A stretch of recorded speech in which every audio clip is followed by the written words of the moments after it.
What is at stake then for investors? What investors are trying to do now is they're trying to price 50 shades of different market stress. There's a lot of possibilities, a lot of uncertainty, and none of the options, none of the scenarios are particularly good. So you get different types of investors, those who need to be invested in France. So these people are trying to cherry pick through their way through the dip, trying to find the safest possible stocks. Other international investors are just getting out of France, and it's a very, very difficult it's a very difficult moment for stock investors. And you talk about how investors are adjusting to this new political uncertainty in France. Give us a little bit more detail. You have seen those outflows then in terms of international foreign investors in the French equity space. What else have you been seeing, Julien? So basically, one clear trade is to cut French banks. So a lot of French investors are cutting because you have a direct link with French sovereign debt. So that's an easy trade to do, basically, if you want to cut out risk. You've got highway operators. There's a risk of nationalization. The far right has also been talking about privatizing the French equivalent of the BBC. So that means that for French medias, they would have to compete on a smaller pool of revenues, of commercial revenues.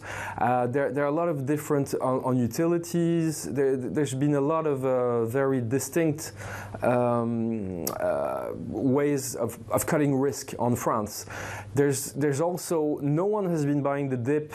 In the French stock market basically is broadly flat on the year, when the DAX, for instance, is up 8%. And so then you have the option to cherry pick your way and find really stocks that are the most resilient. So what people are doing, for instance, is targeting French industrials that have a very large footprint outside of France, where French revenues is only 5 or 10%.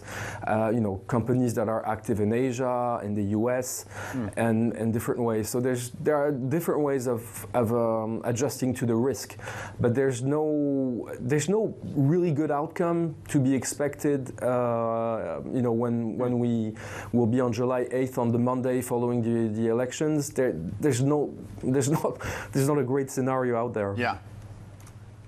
Julien, then, in terms of, so we have the first round. It's 2 rounds. We have the first round this weekend, then the final on July the 7th.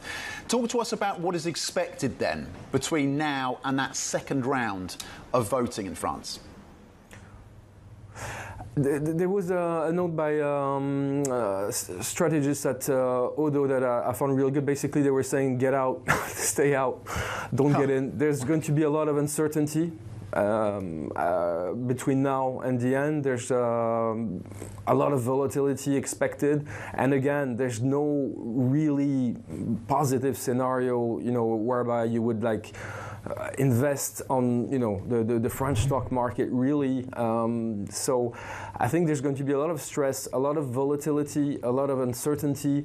I think it's a market that's really complicated. Some people who need to be invested in French equities, for instance, fund managers who have, funds exposed to France specifically, they need to find their way. But if you don't need to be in this market, a lot of strategists or brokers are saying, you don't